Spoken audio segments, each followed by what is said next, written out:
Siamo in onda? Allora, buongiorno e ben ritrovati in diretta con l'Avarino di oggi, anche per capire un po' cosa succede sui giornali, ben chiaro come ci sia il caos totale, non emergano questi famosi responsabili che stiamo aspettando. Vediamo come si fa qua a vedere i commenti, eccolo qua. I giornali ovviamente titolano tutti su questo Conte Ter, molto interessante l'apertura di Repubblica, si lavora il Conte Ter tra gli ostacoli, è il titolo del Corriere della Sera di oggi, ma vi faccio vedere quello di Repubblica. Ci sono dichiarazioni di tutti contro di tutti, verso tutti, il contrario di tutto, e ovviamente si capisce molto poco, ma insomma si comincia a definire, a delineare quello che rischia di succedere un po' per il Premier Conte. Quante volte in questi giorni abbiamo detto che rischia di entrare Papa e uscire Cardinale? Bene, ora si sta un po' capendo qualcosa di più.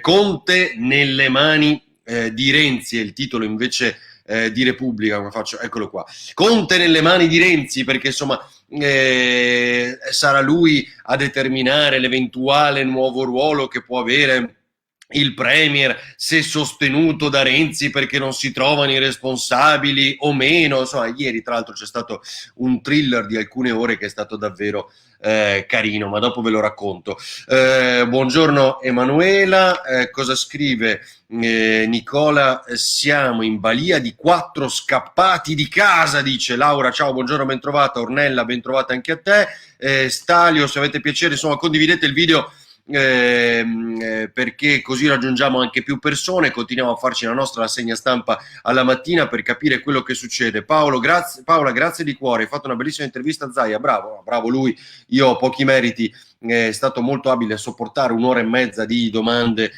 un po' su tutto, molte ce le saremo dimenticate, ma in effetti volevo proprio partire da quello che ha detto Zaia ieri sera, con alcuni dati in particolar modo che sono curiosi. Oggi lo riprenderemo, c'è la sua conferenza stampa alle 12:30 in diretta come sempre. Che cosa ci ha detto? Tra le varie, è chiaro, abbiamo scherzato, ieri non era in conferenza stampa alla protezione civile a Marghera e abbiamo detto: senta, ma non è che per caso è andato a Roma, è arrivata qualche telefonata? Insomma, la classica domanda la dovevamo fare, perché si fanno tutti i nomi e di solito quando si fanno questi nomi è un po' per bruciarli.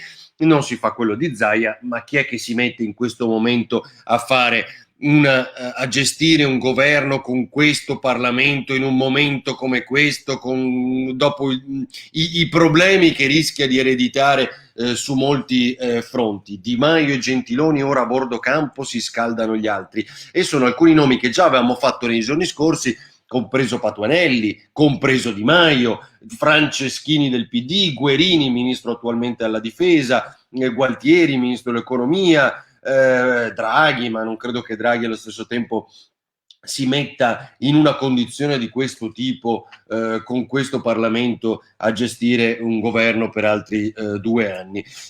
Visco, il governatore della Banca d'Italia, la Marta Cartabia che è la presidente della Consulta, insomma si fanno molti nomi in queste ore di chi potrebbe essere il nuovo Premier, perché già si fanno altri nomi, questo è un dato da sottolineare. Cosa dice Romano? Buongiorno, ciao Ferdinando, sì Stefano, ciao, buongiorno, ben trovato. Presidente della provincia di Padova, ben trovato anche a piacere che segua Lavarino tutti i giorni. Aldo, ciao, ben trovato. Magari Zaia sarebbe il top, dice Stalio, vedete? Perché l'abbiamo detto più volte, siccome Salvini, c'è un'intervista poi di Salvini ieri sera, chissà che cosa farà in questo momento, e torna a chiedere il voto come Fratelli d'Italia, e allora un profilo come quello di Zaia immaginavamo potrebbe mettere tutti d'accordo. Berlusconi lo lanciò in tempi non sospetti, no? Quindi sappiamo molto bene quale scenario potrebbe essere in questo caso. 2 aspetti molto rapidi. Avete visto il grafico, oggi lo riproporremo, per quanto riguarda il crollo delle terapie intensive in Veneto. C'è un crollo delle terapie intensive ed è notevole, perché dal 1° gennaio di fatto in 26 giorni dal picco di 401 si è scesi a 267, mi pare di andare a memoria. Oggi vedremo i dati. Allora cosa è successo? E allora quella terza ondata l'abbiamo già vissuta, come dice Zai, e allora vuol dire che c'era una variante diversa, e quindi bisogna andare a vedere tutti i tamponi e che cosa conteneva questo virus, che è stato pazzesco perché portava tantissime persone in ospedale in pochissime giornate. E se appunto è lo stesso virus di ottobre, novembre e dicembre, o adesso a gennaio è cambiato. Cosa dice Diego? Fateci votare così la finiamo con questo squallido mercato. Silvana, speriamo no Di Maio, sarebbe una catastrofe. Rosa, come mai cosa Rosa? Ci siamo persi la domanda. Dunque, poi un altro aspetto che invece abbiamo sottolineato con Zai, oggi cercheremo di riprenderlo un po' sul sito ferdinandoavarino.it, alcuni passaggi lo riprenderemo nel telegiornale, è quello legato al tema che c'è un governo dimissionario, perché ieri mattina si è dimesso, per fortuna l'abbiamo vissuto in diretta prima di dimettersi.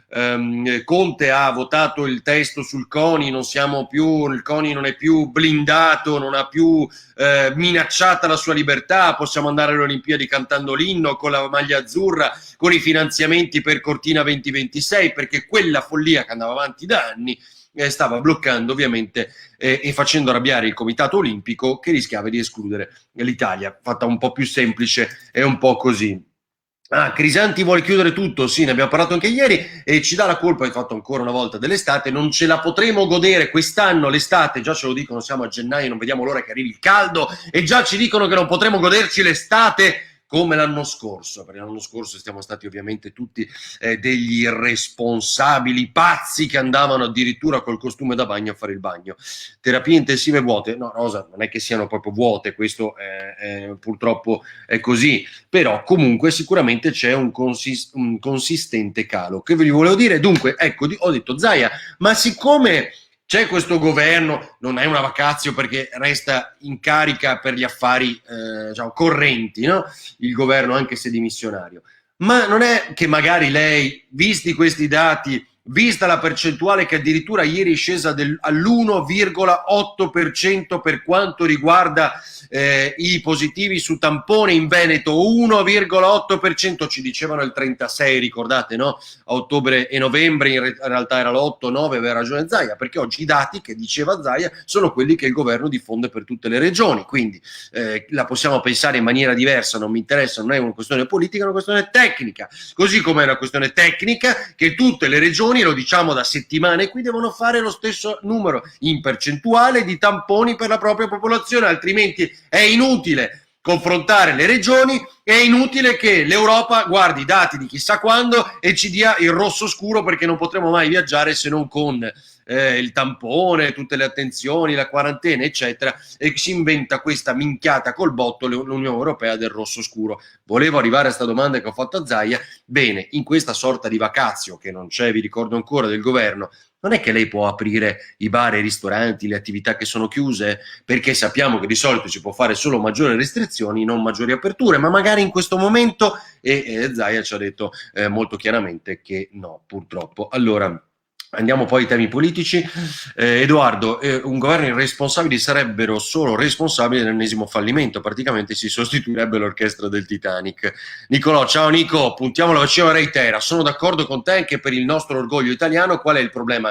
Che ci sono 81 milioni di euro in più di finanziamento per quanto della giornata di ieri, che ieri hanno detto che però prima di giugno purtroppo non ci sono novità, è un vaccino italiano sperimentato a Verona, quindi anche molto veneto. Stefano Busolin, buongiorno Presidente, dice al voto chi c'è qui? Gianna, andremo tutti alla Caritas, poi il Buzzi e il Niguarda sono pieni di persone tutte giovani. Dopo vi dico una cosa su questa cosa dei giovani di cui ho parlato con Zaia. Casalino vado a prenderlo io, Nico, no, per carità. A Varino moriremo di fame, le aziende chiudono, 1 su 4 di quelle familiari, è una stima al ribasso, dicono oggi i giornali, sono fallite, stanno fallendo le aziende familiari, l'ossatura di questo paese. Ciao Ferdinando, che mi dici sulla non efficacia del vaccino di AstraZeneca? Non sono un virologo, è meglio che parlino loro, anche se spesso ci siamo spinti oltre anche noi giornalisti, e qua soprattutto perché tutti i giorni non sentiamo altro che loro, perché ci vogliono chiudere in casa, la colpa è di Arcuri che non fa niente per i vaccini, poveri noi. Bisogna vedere quel famoso contratto che è un macello con molti omissis per quanto riguarda la Pfizer, l'importante è tenere alta la paura, vergognoso. Mi dici qualcosa su Mattarella, su che sta succedendo fuori dal Colle? Allora, vediamo, non è che ci abbiamo i nostri inviati, però dopo qualcosa diciamo. L'altra cosa che volevo dirvi appunto di Zaia, leggendo dei giovani, è che ha fatto quella famosa ispezione, non solo per quanto riguarda Montebelluna, le bare fuori, ma avevamo già parlato nelle scorse settimane, ma anche gli abbiamo chiesto del medico di Campo San Piero, il famoso medico eroe che salvò sul treno una persona che era colpita da un malore che gli sarebbe costato la vita, assunto alla Regione Veneto. Cosa fa? Dopo mesi questo inizia a contestare e dice: dobbiamo avere la zona rossa, qui muoiono i giovani, è un problema enorme, Zai non capisce, la Lanzarin è laureata in lingue, cosa ci fa l'assessorato alla sanità, insomma tutte quelle accuse sulla sua pagina Facebook mandati gli ispettori. Dice Zaia, lo ha detto ieri sera a Ring, che non si trova riscontro di queste dichiarazioni del giovane medico eroe, non sono morti giovani lì a Campo San Piero, quindi che cosa voleva raccontare, insomma, però questo è evidente, l'ho anticipato a Ring, lo scopriremo poi nei prossimi giorni. Bene, allora per quanto riguarda i responsabili non ci sono. Il Domani, il giornale di De Benedetti, dice che Renzi fondamentalmente è un lobbista, cioè cosa dice? Va in Arabia Saudita, è stata in Arabia Saudita in questi giorni, forse non lo si sapeva, là dove ha un compenso tramite la fondazione, la famiglia dell'Arabia Saudita, un compenso dal governo saudita di 80.000 euro con una dichiarazione oltre il milione. Allora che cosa succede? Come mai? Cioè un parlamentare ancora in carica, non è che è come tutti gli ex presidenti del Consiglio, i capi di governo che poi fanno i conferenzieri nel mondo. Lui è un senatore pagato dalla nostra Repubblica e intanto fa le consulenze per il governo saudita. Crisanti ha paura della variante brasiliana, sì, e Rigoli aveva già detto anche quella di sudafricana, che è un problema. C'è in procinto un nuovo lockdown, Marica? Io spero davvero di no, anche perché lo chiedono Galli e Ricciardi, ma insomma speriamo che i numeri del Veneto siano questi e Friuli Venezia Giulia siano questi ancora per settimane, che non si rialzino. Non c'è da scherzare con il Covid, dice Gianna, ma moriremo tutti di fame, siamo stanchi, abbiamo tutti paura di affrontare la vita.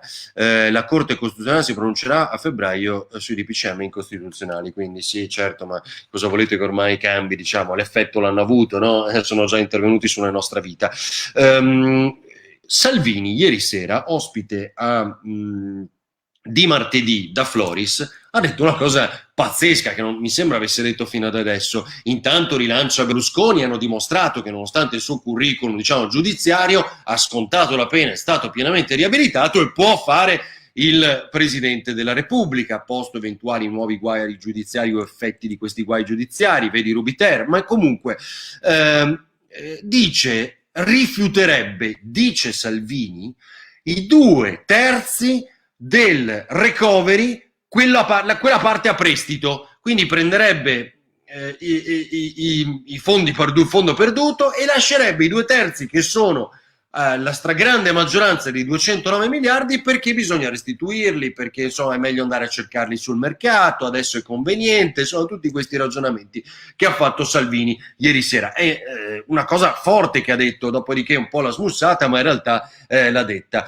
Sul fronte ancora dei responsabili che non ci sono, vi ripeto, guarda, tutti dicono il contrario di tutto. Vi ho detto i nomi che ci sono in ballo: Zingaretti al lavoro per salvare il Premier, l'alleanza col Movimento 5 Stelle, Berlusconi tentato dallo strappo per i suoi, quindi fare il governo di larghe intese, che ieri sembrava un po' più probabile, il Movimento 5 Stelle si ribella un po' con chi ha rappresentato al governo il Movimento 5 Stelle in questi anni, insomma c'è un po' di tutto. Intanto anche una notizia interessante finalmente, come la Corte dei Conti indaghi sulle siringhe di Arcuri, e dopodiché bisogna vedere anche le mascherine, perché abbiamo costretto le nostre aziende a fare, come si chiama, la riconversione e produrre mascherine in Italia, e poi ce le andiamo a comprare in Cina. Oggi di Cina parliamo, ne ho parlato ieri sera con Zaia molto, perché alle 13:30, insomma, dopo la conferenza stampa di Zaia, avremo in diretta il comandante regionale della Guardia di Finanza, il generale Mainolfi, che è quello che sta indagando a Venezia, in particolar modo, e nel Veneto, sta cercando di tracciare questo sistema Cina, sta cercando di capire come mai i soldi vanno nel loro paese, chi c'è dietro a gestire tutti questi arrivi, perché viene massacrata la nostra economia. E quindi ieri sera anche Zaia lo ha citato e sarà in onda con noi alle 13:30. Tutti che parlano, nessuno fa nulla. Io mi sono scocciata, immagino. Paola, autonomia, Friuli, Trentino, Veneto, una macro regione. Sai cos'è lo sbaglio? Parlano troppe persone e non si capisce niente. Modello virologi, immagino. Questo, Diego, non so che cos'è. Il collegamento per seguire. Il gruppo per il Conte Ter, Diego, lo so, anche ieri purtroppo, sai, abbiamo appreso in diretta anche del CONI, però è vero che quello che volevo raccontare per l'intera giornata, grazie Diego, il Conte Ter, il famoso gruppo che ha questo nome, che è Europeisti, che è il centro democratico più maglie, e per l'intera giornata si aspettava raggiungesse un numero notevole, anche l'ulteriore famosa quarta gamba, perché c'era una scaletta delle consultazioni da fare, quindi doveva essere chiamato anche per quanto riguarda le consultazioni di questi giorni, quindi il calendario delle consultazioni è arrivato tardi ieri proprio perché si attendeva questo ulteriore gruppo. Diversi economisti la pensano come Salvini, vedi Malvezzi. Sì, va bene Silvano, è una cosa però forte. Avarino, hai seguito ieri sera fuori dal coro? No, ero in onda con Zaia, io 2 domande me le farei, non l'ho visto, devo dire onestamente, Rosa. Dunque, che cosa vi volevo dire ancora? Ultime centrodestra a queste consultazioni va unito, c'è il post di Conte, poi è arrivato ieri sera, che è fondamentalmente questa dichiarazione sui social, attorno alle 20, 20 e 30, in cui c'è di nuovo quel suo aiutateci, no? Che aveva detto in aula qualche giorno fa. È un appello, è il momento che emergano in Parlamento le voci che hanno a cuore le sorti della Repubblica. Insomma, cerca ancora di salvare le sorti della Repubblica, quando insomma è evidente che sta cercando di salvare le proprie sorti più che altro in questo passaggio. La Boschi sul Gazzettino oggi: non facciamo noi nomi al Colle, nessuna pregiudiziale su Conte, perché Renzi, insomma, che sarà mi pare domani al Colle, il suo gruppo non farà nomi di nessuno. Lasciamo perdere tutti questi aspetti ancora legati al Covid, voglio arrivare al pezzo di Gramellini di oggi, che è fantastico. Voi dovete leggere il taglio basso, come sempre, il Corriere quasi tutte le mattine.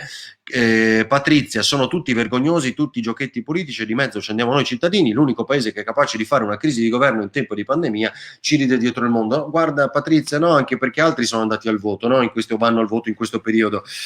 Sicuramente siamo quelli che hanno un governo, un'instabilità come quella di Israele, a dire il vero, però hanno un governo, guardatevi la scala dei governi in tutti questi anni, e questo è il terzo in 3 anni, giusto per essere chiari. Sta cercando soci in affari di famiglia, scrivere. Va bene, tutto questo perché vi volevo dire un'altra cosa ancora sulle trattative, non me la sono dimenticata. Gramellini oggi sul Corriere, perché adesso, dopo Via col Vento, dopo non so quante altre cose, il Omero che abbiamo raccontato in questi mesi, questa inutile censura di buonisti se la prende la Disney, lo fa con se stessa, con Peter Pan, Dumbo e gli Aristogatti. È imperdibile il pezzo oggi in taglio basso, prima pagina di Gramellini sul Corriere della Sera. Romeo è meglio del Colosseo, e quindi allora anche con quello offende l'Italia, no? Dobbiamo dire anche questo, perché quali sono le ragioni? Aspettate, le ragioni per cui gli Aristogatti, secondo la Disney, avrebbero offeso gravemente gli asiatici, offrendo una caricatura sgradevole di Shogun, quello che poi quando suonano in casa lì nel sottotetto alle bacchette suona il pianoforte con le bacchette. Che offesa! Peter Pan avrebbe tradito i nativi americani, perché definendo Giglio Tigrato e la sua tribù pelle rossa, pensate, quindi noi siamo cresciuti con questa infanzia distorta, siamo un gruppo di pazzi con dei pregiudizi mostruosi, e quindi non sappiamo stare al mondo perché siamo cresciuti con questi pregiudizi. Dumbo avrebbe riso degli schiavi americani, e i corvi nel loro cinguettare avrebbero fatto il loro verso. E quando ovviamente tutto questo che si aggiunge alle follie che dicevamo già poco fa, che hanno colpito già la censura di altri film e storie. Censurare la Disney è un po' come censurare la nostra infanzia, questo è verissimo. A 7 anni non puoi riconoscere le scene, va bene, allora pensiamo a Bambi, quello ha scioccato, che muore la mamma, abbiamo pianto tutti con Bambi da piccoli, il papà se ne va perché lui è il capo della foresta, no? Tra i caprioli, allora resta da solo il piccolo Bambi, quello è pesante, no? Queste minchiate col botto, un momento storico di fumati, scrive Laura. Ora vi lascio che siamo andati lunghissimi, poi parliamo del Festival di Sanremo. Gianna, vabbè, insomma, se lo dobbiamo fare, sta cercando soci in famiglia, bene. Se avete piacere di condividere, oggi riprendiamo alcune cose sul sito ferdinandavarino.it anche per quanto riguarda l'intervista a Luca Zaia, e ci vediamo alle 13.30 col comandante Mainolfi, parliamo di Cina, la Cina che si sta comprando Venezia, e ne parliamo in diretta su Antena 3. Andrea Blau cosa dice? Vogliamo parlare di Babbo Natale, lui con la slitta e le renne e la Befana sulla scopa, uno scandalo, esatto, che vergogna, questo macismo, diciamo. Bene, ciao a tutti, buona giornata.